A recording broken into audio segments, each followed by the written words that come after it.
Term पे हम लोग मॉसफेट डिस्कस कर रहे थे और मॉसफेट में हम लोगों ने देखा था कि किस तरीके से मॉसफेट की वर्किंग होती है, ठीक है। तो और उसके स्ट्रक्चर को देखा था कि किस तरीके से मॉसफेट का स्ट्रक्चर होता है, ठीक। इसके अलावा हम लोगों ने सिंबल को भी देखा था। तो मॉसफेट का जो सिंबल होता है एक तरीके से हम लोग इस तरीके से यहाँ पर रिप्रेजेंट कर सकते हैं।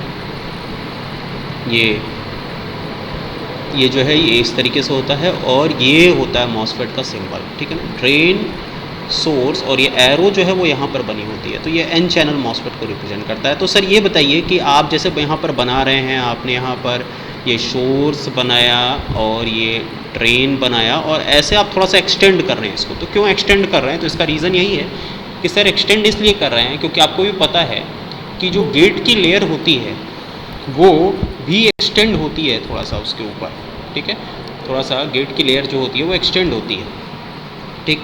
अब उसके नीचे अगर आप यहाँ पर इस तरीके से ड्रेन और सोर्स के ऊपर थोड़ी सी एक्सटेंड होती है। बिकॉज अगर मैं मॉसफेट यहाँ पर बनाऊँ, बॉक्स में यहाँ पर मैं मॉसफेट बनाऊँ, ठीक है, बॉक्स में अगर मैं यहाँ पर मॉसफेट बनाऊँ, ठीक, तो ये देखिए this will be source, this will B drain, ये सोर्स हो गया आपका, ये ड्रेन हो गया, ठीक है। और यहाँ पर ठीक है, इसके ऊपर ये लेयर होती है जो पॉलीसिलिकॉन की लेयर होती है, ठीक। तो ये पॉलीसिलिकॉन की लेयर ऊपर होती है इसलिए यहाँ पर होता है और उसके ऊपर फिर मेटालिक लेयर होती है। तो यहाँ पर देखिए फिर एक आइसोलेट करके थोड़ा सा ये गैप बनाते हुए, बिकॉज इंसुलेटर होता है तो इंसुलेटर के ऊपर यहाँ पर फिर गेट लेयर होती है। तो इसलिए इस तरीके से बनाते हैं। जो करंट फ्लो करती है वो ड्रेन टू सोर्स फ्लो करती है एन चैनल में, इसलिए एन चैनल मॉसफेट को रिप्रेजेंट कर रहा है, ठीक है। वहीं पी चैनल मॉसफेट में क्या होता है? पी चैनल मॉसफेट में जो भी चीज़ें होती हैं वो ड्रेन होता है, सोर्स होता है, ड्रेन होता है, सोर्स होता है,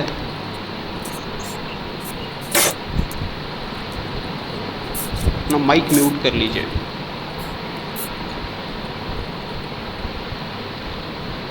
ड्रेन होता है, सोर्स होता है और ये गेट होता है, ठीक है।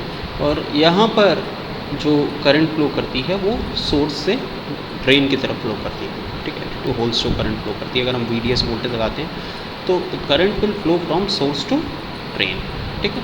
तो इसलिए ये जो है ये एक तरीके से एन चैनल मॉसफेट को रिप्रेजेंट करता है, ठीक है। और ये जो है एक तरीके से पी चैनल मॉसफेट को रिप्रेजेंट करता है, ठीक। इसके अलावा इस तरीके के सिंबल के अलावा हम लोग इस तरीके से भी रिप्रेजेंट कर सकते हैं। अगर यहाँ पर बबल हो जाता है, बबल का मतलब ये है कि यहाँ पर इस तरीके से बबल, तो बबल मतलब इन्वर्जन हो जाता है। इन्वर्जन मतलब ये होता है कि जो पी टाइप का पी चैनल मॉसफेट होता है उसमें जो थ्रेशोल्ड वोल्टेज होता है VT वो निगेटिव होता है। तो इस चीज़ को रिप्रेजेंट करने के लिए आप ये कह सकते हो कि यहाँ पर एक बबल प्रेजेंट होता है, ठीक है। तो इसलिए ये यहाँ पर एक बबल प्रेजेंट है, ठीक। और इसके ज़रिए हम लोग यहाँ पर ये पी चैनल मॉसफेट को रिप्रेजेंट कर रहा है। सो ये भी पी चैनल मॉसफेट को रिप्रेजेंट कर रहा है। वहीं एन चैनल मॉसफेट में ऐसा नहीं होता है। एन चैनल मॉसफेट में क्या होता है? एन चैनल मॉसफेट में जस्ट सिंपली जो VT है वो पॉजिटिव होता है, तो इसलिए ड्रेन हो गया, ये सोर्स हो गया और ये आपका गेट हो गया। तो ये किसको रिप्रेजेंट करता है? This is an channel MOSFET, ठीक है। ये आपका एन चैनल मॉसफेट को रिप्रेजेंट करता है, ठीक। तो इस तरीके से आपका PMOS और NMOS का डिफरेंट सिंबल होता है, ठीक है। अब फिर आता है एक आता है EMOS और एक आता है DMOS। EMOS मतलब इन्हांसमेंट टाइप मॉसफेट होता है, DMOS मतलब डिप्लीशन टाइप मॉसफेट होता है, ठीक है ना। तो इस चीज़ को समझने की ज़रूरत है कि इन्हांसमेंट टाइप मॉसफेट में और डिप्लीशन टाइप मॉसफेट में क्या डिफरेंस होता है, ठीक है। लास्ट टर्म का जो फोकस था हम लोगों का एक तरीके से ये चीज़ अंडरस्टैंड करने का था कि वर्किंग किस तरीके से होती है, ठीक है। तो हम लोगों ने जो डिस्कस किया था एक तरीके से हम लोग चैनल को इन्हेंस कर रहे थे, we were enhancing the channel, ठीक है। तो इस चीज़ को फिर से ध्यान से समझ लीजिए। अगर कुछ पिछले लेक्चर में मिसकम्युनिकेट हो गया हो तो इस चीज़ को क्लियर आउट कर लीजिएगा यहाँ पर, ठीक है। क्योंकि मैं रिकॉर्डिंग देख रहा था तो उसमें थोड़ा बहुत मिसकम्युनिकेशन हो गया है। तो मिसकम्युनिकेशन कुछ इस तरीके से है कि ये जो EMOS है यहाँ पर चैनल इन्हेंस होता है। तो ये ड्रेन है और ये सोर्स है, ठीक है ना। और इसके नीचे हम लोग ये चैनल इन्हेंस करते हैं। जैसे ये N+ है और यहाँ पर भी N+ है, ठीक है ना। तो इसके नीचे हम लोग यहाँ पर चैनल इन्हेंस करते हैं, we will enhance a channel here, ठीक। तो ये चैनल जब हम लोग यहाँ पर इन्हेंस करते हैं तो इस तरीके से ये जो है ये गेट को रिप्रेजेंट कर रहा है ये आपका ड्रेन को रिप्रेजेंट कर रहा है, ये आपका सोर्स को रिप्रेजेंट कर रहा है, ठीक। तो इस तरीके से यहाँ पर हम लोग चैनल क्या करते हैं, इन्हेंस करते हैं, that's why it is called emos, ठीक। तो कौन सा चैनल इन्हेंस करते हैं, हम लोग पॉजिटिव वोल्टेज लगाकर, यहाँ पर हम लोग पॉजिटिव वोल्टेज जब लगाते हैं तो इस तरीके से यहाँ पर एन चैनल इन्हेंस होता है, यहाँ पर ढेर सारे फ्री इलेक्ट्रॉन्स जो हैं वो अवेलेबल हो जाते हैं, ढेर सारे फ्री इलेक्ट्रॉन्स अवेलेबल हो जाते हैं, तो इसलिए यहाँ पर ई चैनल इन्हेंस हो जाता है, ठीक है ना। वहीं डी मॉस में क्या होता है, D MOS means depletion type of MOSFET, and depletion type of MOSFET में देखिए क्या होता है, डिप्लेशन टाइप ऑफ मॉसफेट में एक तरीके से आप देखिए ये क्या है, this is source, this is drain, ठीक है, और ये आपका हो गया ये पॉलीसिलिकॉन की सॉरी सिलिकॉन डाइऑक्साइड की लेयर हो गई और ऊपर पॉलीसिलिकॉन या मेटल की लेयर हो गई, ठीक है ना। डिप्लेशन टाइप मॉसफेट में यहाँ पर ऑलरेडी इन्हांस होती हैं चीज़ें, ठीक। तो इसमें अलग अलग मोड में काम करता है, यहाँ पर ये कट ऑफ मोड में कब काम करेगा, कट ऑफ मोड में तब काम करेगा जब आपके VGS की वैल्यू लेस देन VT होगी। When VGS will be less than VT, then this type of enhancement MOSFET will work in cut off mode, ठीक है। वहीं DMOS जो है वो VGS equals to 0 पर काम करता है, it will work on VGS equals to 0 in which mode, triode mode और लीनियर मोड, ठीक है ना। ये ट्रायोड मोड में काम करेगा क्योंकि यहाँ पर ऑलरेडी N टाइप का चैनल इन्हेंस है, तो आप VGS equals to 0 पे लगाइए तो भी इसको कोई फ़र्क नहीं पड़ेगा, ठीक है।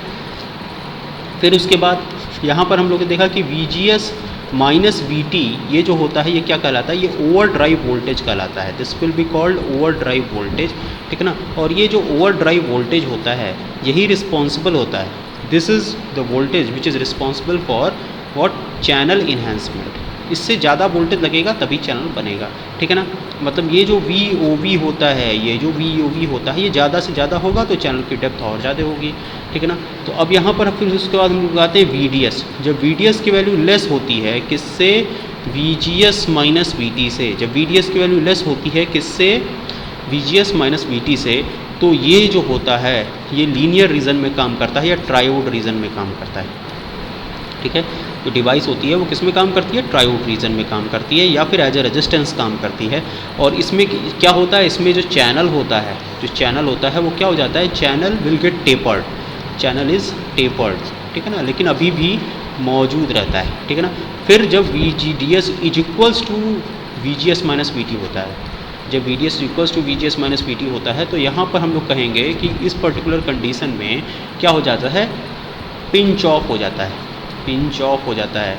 पिंच ऑफ हो जाता है तो इसके बाद जो ज़रूरत रहती है, हमें किसकी ज़रूरत रहती है, पंच थ्रू की ज़रूरत रहती है, हमें किसकी ज़रूरत रहती है, पंच थ्रू की ज़रूरत रहती है, ठीक है, we will need punch through.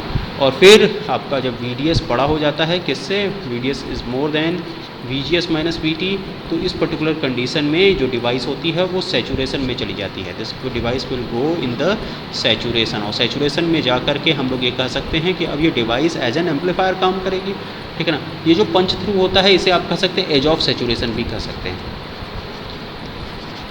As of saturation भी कह सकते हैं,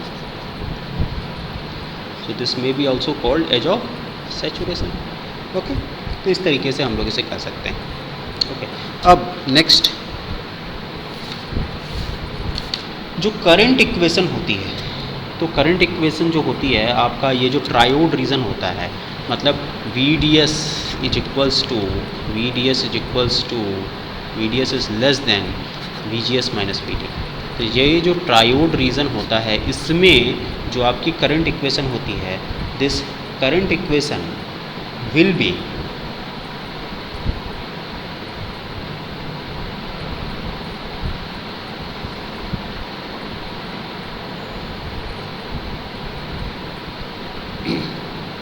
ID is equals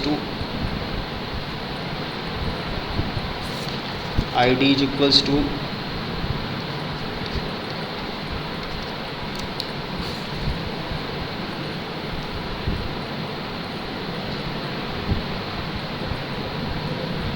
Kn dash VGS minus VT का होल स्क्वायर,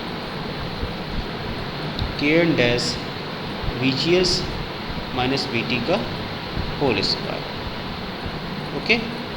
सो ये किस में होगी, this will be current equation in saturation, ये सैचुरेशन में होगी, okay, when VDS is more than VGS minus VT, ठीक है। और जब VDS is less than VGS minus VT then ID will B equal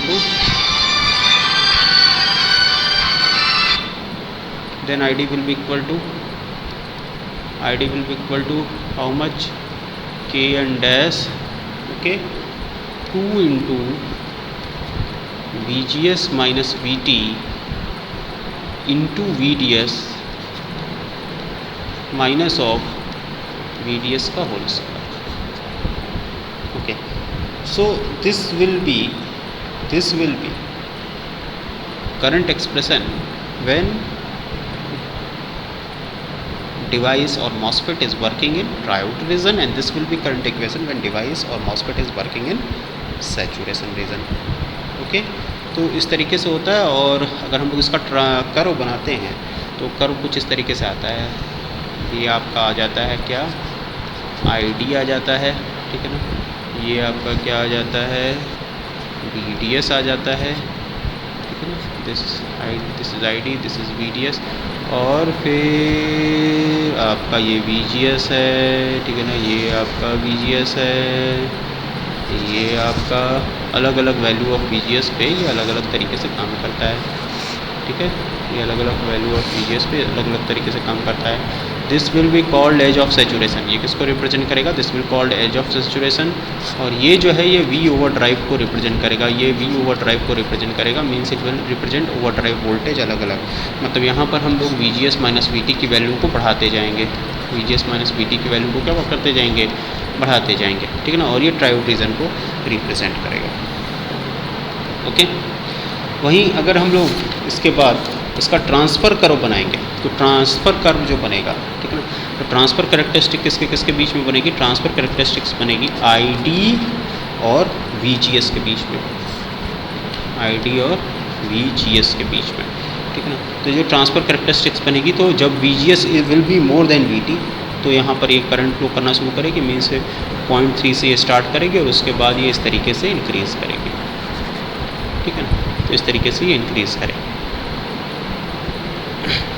okay, यहाँ पर जब तक VT रहेगा तो VT से कम होने पर when VGS will be less than VT कोई भी करंट फ्लो नहीं करेगी। ओके, तो इस तरीके से ये ट्रांसफ़र कर्व कहलाता है। ट्रांसफ़र कर्व जो ड्रा होता है वो output current that is ID और VGS के बीच में ड्रा होता है, ठीक। अब अगर आप सर्किट्री बनाना चाहते हो तो ये MOSFET मान लीजिए एन चैनल MOSFET अगर आपको बनाना है तो आप क्या बनाओगे, इस तरीके से ये बना दोगे, ठीक है ना। ये हो गया, ठीक। अब आप क्या करोगे, यहाँ पर आपने ड्रेन हो गया तो ये आप यहाँ पर RD रख दीजिए और इसे क्या लिखेंगे, दिस विल बी VDD। ये किसको रिप्रेजेंट करेगा, दिस विल रिप्रेजेंट सोर्स। ये किसको रिप्रेजेंट करेगा, this will be gate resistance. और यहाँ पर जो वोल्टेज होगा that will be called VGG। ये जो वोल्टेज आएगा दिस विल बी VGS और ये जो वोल्टेज आएगा that will be VDS। Okay, यहाँ पर जो करंट होगी IG current is equals to क्या हो जाएगी, 0 एम्पियर हो जाएगी। और यहाँ पर जो करंट फ्लो करेगी that will be ID। Okay, तो ये ID करंट फ्लो करेगी। तो इस तरीके से पूरी की पूरी सर्किटरी है, ठीक, जिसका कि यूज़ कर सकते हैं हम लोग। और फिर अगर इसके ऊपर एम्पलीफायर लगाना होगा तो फिर यहाँ पर कपलिंग कैपेसिटर 2 लगाएंगे। अगर इसको एज एम्पलीफायर यूज़ करना होगा तो कपलिंग कैपेसिटर 1। कपलिंग कैपेसिटर किस लिए यूज़ किया जाता है, ताकि DC जो है वो ना आए, केवल और केवल AC जाए, तो जो बायसिंग हो वो इफेक्ट ना हो। ताकि ये जो अगर हमें एज एम्पलीफायर यूज़ करना होता है तो जो क्यूसेंट पॉइंट है वो एकदम बीचों बीच सेट रहे, ठीक है ना। और ये CC2 होगी, ठीक है ना। और इसके हिसाब से आप यहाँ पर लोड रेजिस्टेंस लगा के RL लगा करके आप क्या कैलकुलेट करोगे, आउटपुट कैलकुलेट करोगे। यहाँ पर आप क्या कैलकुलेट करोगे, प्लस माइनस V आउटपुट, इस तरीके से कैलकुलेट करोगे, ठीक है। तो ये आपका हो गया पूरा का पूरा ग्राफ, ये पूरा का पूरा सर्किटरी हो गया जो कि N चैनल। अब N कैसे दिखाएगा, तो N ये क्योंकि अभी यहाँ पर सिंबल में पूरा नहीं है, जब तक ये एरो नहीं लगेगी तब तक ये NMOS को नहीं रिप्रेजेंट करेगा। तो इस तरीके से NMOS को रिप्रेजेंट कर रहा है, ठीक है। ओके, कोई डाउट है?